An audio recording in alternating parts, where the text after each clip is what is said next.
3, number 4, they're going to be repolarizing already, right? And number 1 and number 2, they're going to be among the last cells to repolarize, okay? So the length of plateau can differ. In other words, repolarization and depolarization don't always happen with the same length of time in between, okay? So all these cells are a little bit different. So what can we say about the overall vector of repolarization? Green arrow shows you that it's moving more or less up the heart, okay? The best way to describe this is that it's moving from superficial to deep, okay?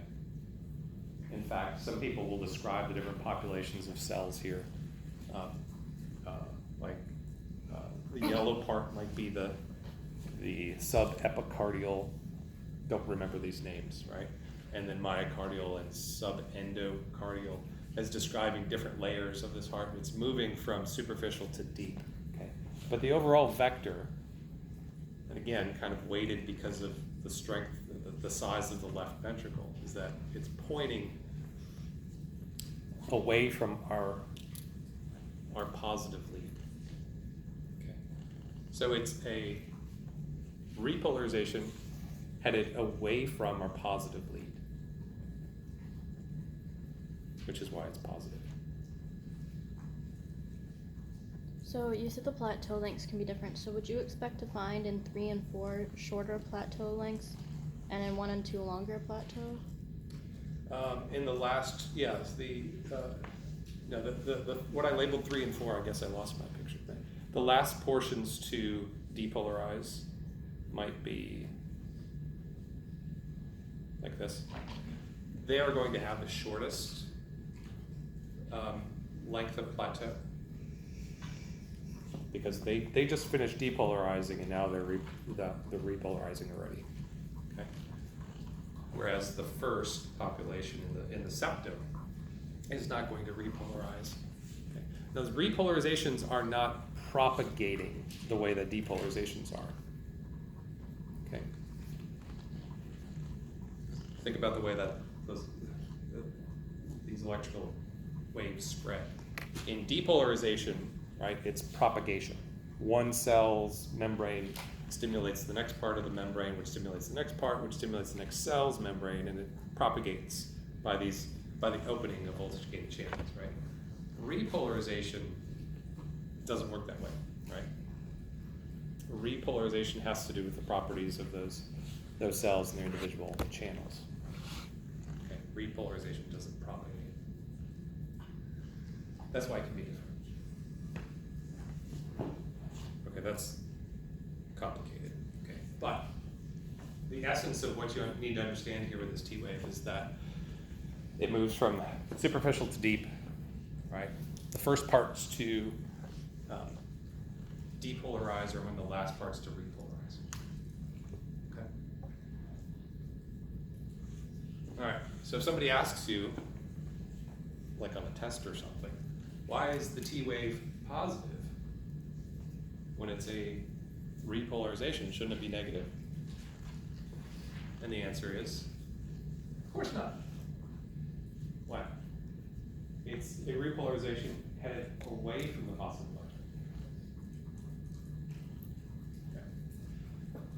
Okay, one last thing to stick in here before we wrap up EKG.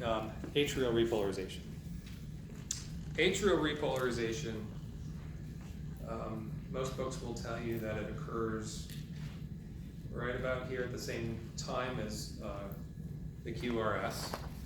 Okay, that's true, it happens at the same time. Sometimes they will also tell you that it's because this QRS wave is so big that you don't see the atrial repolarization. The fact of the matter is that the atrial repolarization is a very slow and disorganized event that doesn't have any electrical, doesn't have a net vector that can be detected. Okay. So even when there's conduction problems where somebody has a P wave and there's no QRS that follows for a long time, where that atrial repolarization should be, you don't see it. Okay? It's just a far more disorganized event. Okay? But when does it occur? during the QRS. Okay. But the QRS is not, doesn't have anything to do with atria. The QRS is the ventricle. Ventricle is depolarized.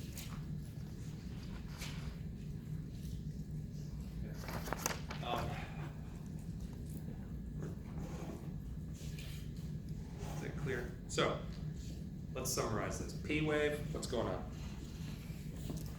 Atrial depolarization, right? Vector's headed down in the direction of positive electrode. QRS, right? 9521 directions, okay? It's away from the electrode, then towards, right? And then neutral or perpendicular and then back. So it's changing constantly when we get this complicated waveform, okay? T wave is that ventricle repolarizing, and it's a repolarization moving away from the positive, so that's why we have a positive waveform. Okay. How many of you have done your EKG on your Apple Watch? Okay. This is, it's called the limb lead, right to left or left to right. Okay. So even though it's on your wrist and your finger, right, those leads are reading basically from shoulder to shoulder, okay, across your heart. And you get an EKG wave that looks a little different than the one we've seen, okay, and the one that you most commonly see in your books. But it's a little different because you're looking along a different axis, okay? And if you want to test your abilities to understand the heart, have at it. I don't have an Apple Watch, but I have tried this. And the wave that results is slightly manipulated to look better. There's too many bumps on it, I think. Or I'm about to have a cardiac event. Maybe I did already. All right, so before we move on to the next topic, I want to take a moment and break here because let's see if there are questions about what we've gone through. It's a complicated thing, but you've had a little bit of exposure already. So hopefully we're building on what you knew.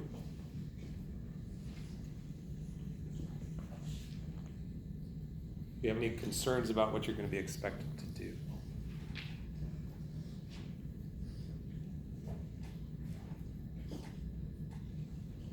So I might throw an example of a lead in a strange place and ask you how atrial, the P wave would look, okay, like we did in class. Okay. I will not have you interpret an entire strange lead that you've never seen before. Okay. But you should absolutely know the patterns of depolarization and repolarization.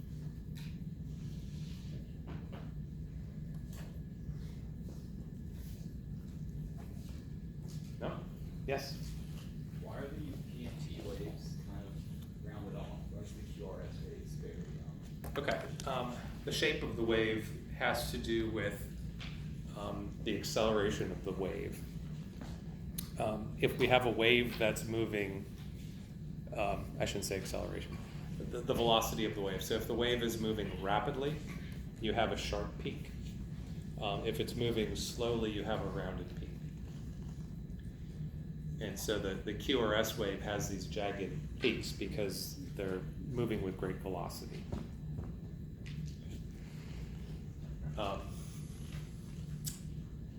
The reason I don't know, do you want to get into this? No? Sure we do. So there's sort of two reasons that you can have varying velocities. So here if you have a cell, and here's the next cell that's connected to it. You can have different membrane properties so that, let's say there's a lot of channels along the membrane, right? Or you can have a more sparse population, and that'll affect the velocity, right? So if it has lots more channels, it's going to move rapidly, okay? And likewise, not on individual cells, but between cells, those gap junctions. If the gap junctions are very dense and lots of them, you get lots of cell-to-cell velocity movement of those action junctions. Okay.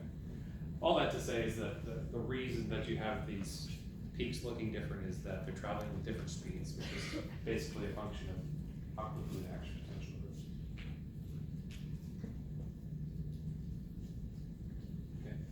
So it moves quickly through the ventricles, faster in the ventricles than it does in the atria.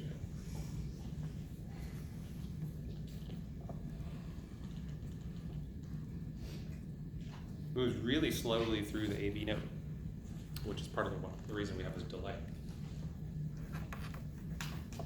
Okay, so excitation contraction coupling. This is a long phrase for what's going on. We basically understand from the previous material what's happening with regard to the electrical activity of contractile cells, right? We got a depolarization, plateau, repolarization, right?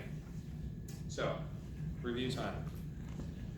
What's happening at A? Which channels are responsible for this part of our action potential? Right, we've got A is the opening of a voltage gated sodium channel. What's happening at B? That's the plateau. Calcium? Which type of calcium? L-type calcium channels, right? And what else? Potassium. Okay. Which way is calcium moving? In the cell. Yeah. In. Potassium is moving out. Okay. Which way is sodium going? In the cell. Okay. All right. So that's B, and then what's happening at C? Potassium. Alone. Okay. Remember that? So there's 3 different parts. Okay. So those are the channels that explain at least the 3 major parts. They're all closed during resting membrane potential. Okay, so that's the electrical stuff that's happening. Okay? Oh, I put them up here. I forgot I did that. With flare too. Let's do it. Let's watch that again. That's a bit much, isn't it? I never get to use these, so okay.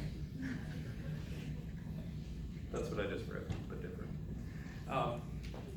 So how does this translate to contraction, right?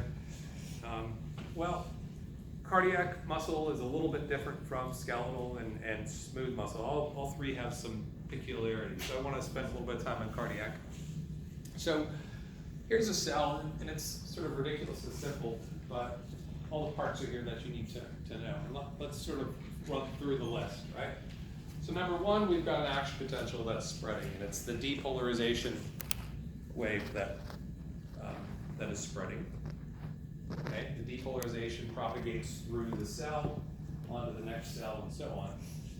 And that depolarization is what is necessary for the opening of the calcium and then potassium channels, right? So during the plateau, we've got calcium channel and we've got our potassium channel open. Okay. So those are electrical events. But of the 3 ions that are involved in that electrical process, calcium also has a role in cell signaling. Okay. And we'll see this in other parts of the body that calcium can be a signaling molecule. It's not just, it doesn't only have electrical properties. Here it has signaling properties as well. So what it does is it binds to a little receptor that lives on the sarcoplasmic reticulum. Okay. Remember what a sarcoplasmic reticulum is? In another cell, what would we call it? In another time, in another place. What would we call this SR? Yeah, the ER, the endoplasmic reticulum. Okay. So regardless of what 2 letters we use on it, in every cell it stores calcium. Okay. So the SR stores lots of calcium, and there's a little channel here that's labeled RNR. It stands for ryanodine, which I don't think I have up here. Ryanodine receptor.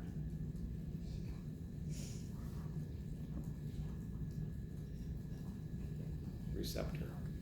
Okay. Because it binds to ryanodine, of course, which has absolutely nothing to do with what we're talking about, unfortunately. But in addition to that, it also binds calcium. So you can think of this as a gated channel for calcium. It's not gated by electrical events, so it's not voltage gated. It's gated by the binding of calcium. Okay, so how might you classify that or think about that channel? We call it a ligand gated. Some people might say ligand gated. You could also say calcium gated channel. Okay, and so this channel responds to the calcium that comes in from the extracellular fluid. Right. So just to be clear, what's happening here is we have calcium from outside comes in, binds to the receptor, the ryanodine receptor, which allows more calcium to come out into the cytosol. Okay, so this is calcium-dependent calcium release. Okay, or we often refer to that first batch of calcium to come in as the trigger calcium. Not that it doesn't participate in binding to our thick and thin filament apparatus, which we'll describe in a minute. It could, right? It's just that most of it happens across the ryanodine receptor first, and so it binds that, right? And much, much more calcium comes out of the SR than came in from the outside, okay? So yeah, there are two sources of calcium for contraction, both the extracellular fluid, right, so out here, and then we have intracellular stores as well in the SR, okay? And there happens to be more in the SR, okay? So then calcium binds to troponin, or troponin. So many ways to say things. What do you guys like? Troponin. Troponin? I'll try that. So calcium binds to troponin, which moves tropomyosin out of the way, which allows myosin and actin to interact with one another. Remember this whole story? Right? Let's not repeat it. But basically, calcium binding to troponin allows for contraction. Okay. And the amount of calcium that's there will determine how much contraction.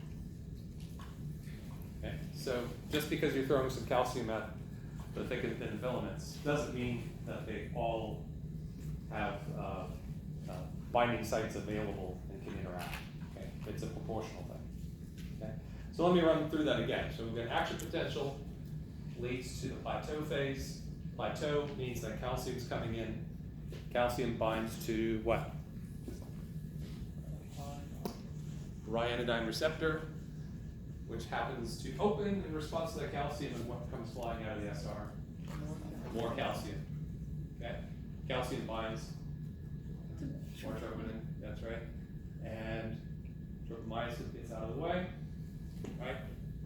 Myosin can grab a hold of actin and pull, right? And we have contraction.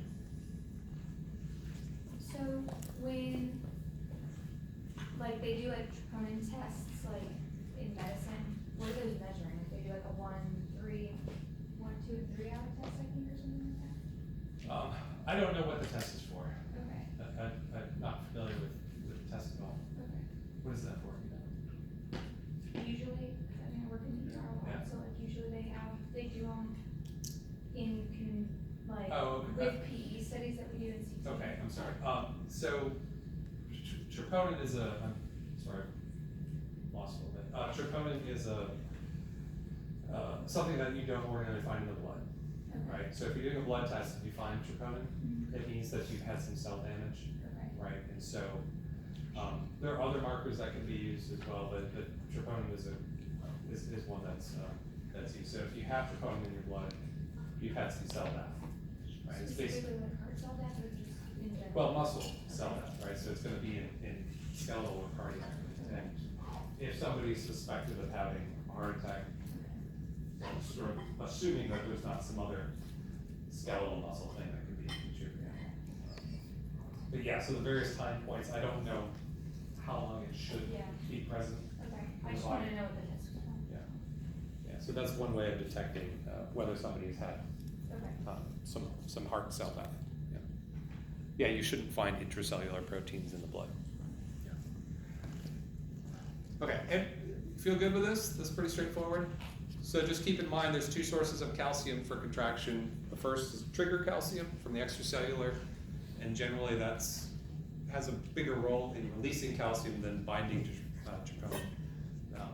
But the SR calcium will be the one that is released and can flood the cytosol and so on. Okay. I'm not going through this, but if you wanted a friendly reminder of what's happening with the contraction cycle, there you go. Hasn't changed since round 252. Same cycle. But you can, I don't have troponin here, do we? No. Troponin is here to place tropomyosin along those actin, little actin blueberries, right?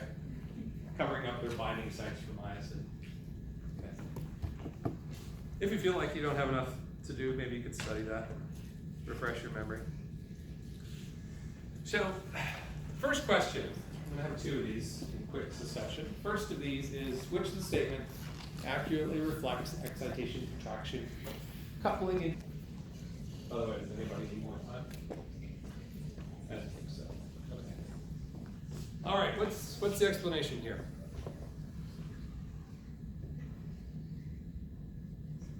You want me to show you the responses first? Don't feel comfortable. Okay. A lot of you like that one. I don't know. Yes. Do you want me to like? Well, I didn't pick that Tell one. me why you picked the one you did. Okay, so we picked the fourth one down. The fourth one down. Okay.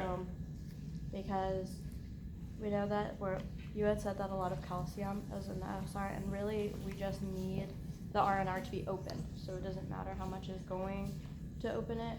We just need it open. So Okay. even if there's a little bit, I'll open it, and then the calcium can come in through to help with the contraction. Okay. So she's saying the calcium comes in, the trigger calcium comes in, opens up the SR, and once it's open, that's it. You got lots of calcium. The amount doesn't really matter. Right? Anybody else have a thought about that? Do you want to agree or disagree? Partially disagree. Okay. So while it's true that the trigger calcium doesn't really, the amount of trigger calcium doesn't really affect directly the like myosin binding to the actin, the amount of trigger calcium is going to reflect the number of RNR that open, which is in turn going to affect the amount of cytosolic calcium that actually gets out in a certain amount of time. Okay. So the number of calcium ions that bind to the ryanodine receptor determines how much permeability you'll have in the SR to calcium.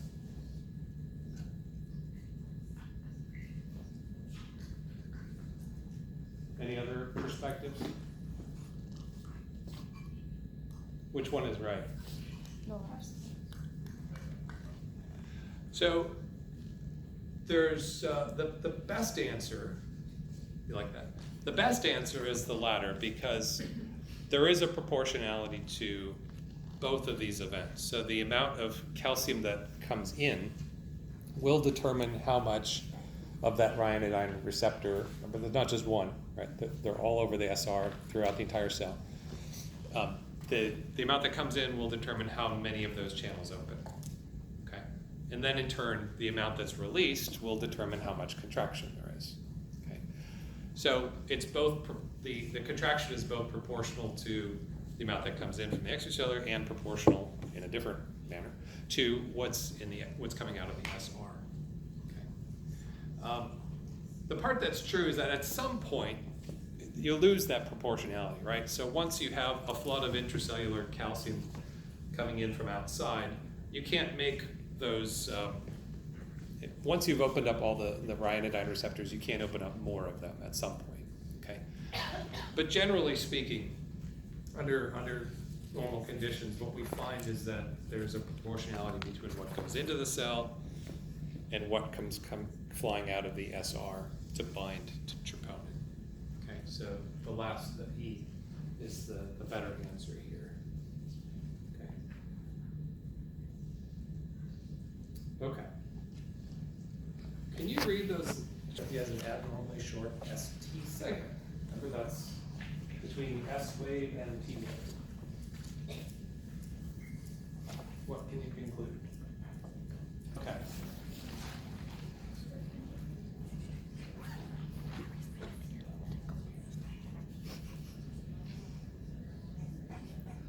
Well, that doesn't help.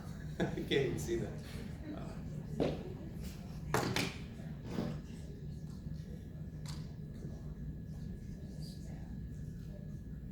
I'm gonna log into the website.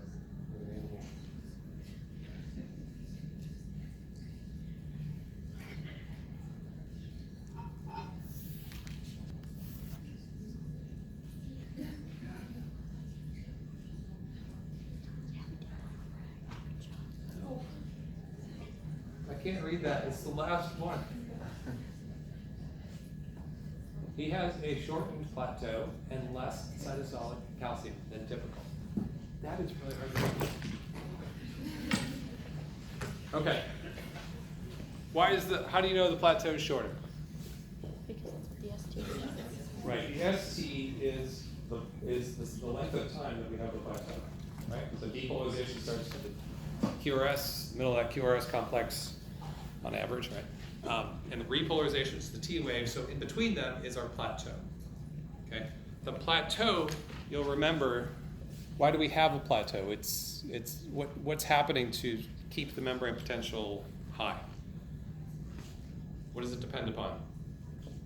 Calcium, okay. Calcium coming in and potassium going out, okay? So if you have less calcium coming in, you're gonna have a shorter plateau, right? That's the only thing that would make your plateau fall, is that you're gonna have less calcium coming into the cell. Okay. Is that clear?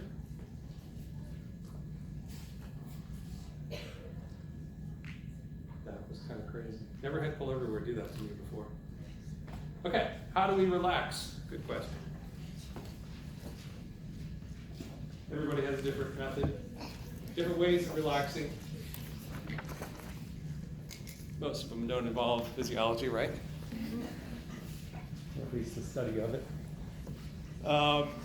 There are a whole mess of calcium exporting pumps, okay?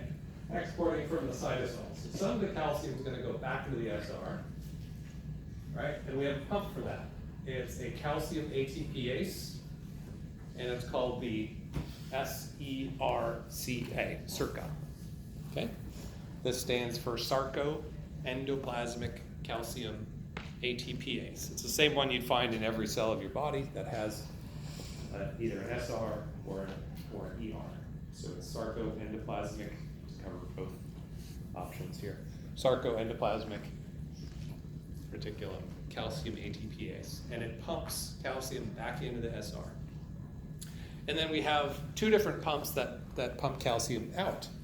This is a plasma membrane calcium ATPase, so PMCA. Okay, so both of these ATPases are clearing the cytosol. And then there's this antiporter we've seen before. Remember this one? There's a calcium 3-sodium exchanger. What type of transport is this?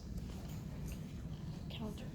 Secondary active transport. The other two we've talked about here are primary active transporters. Okay.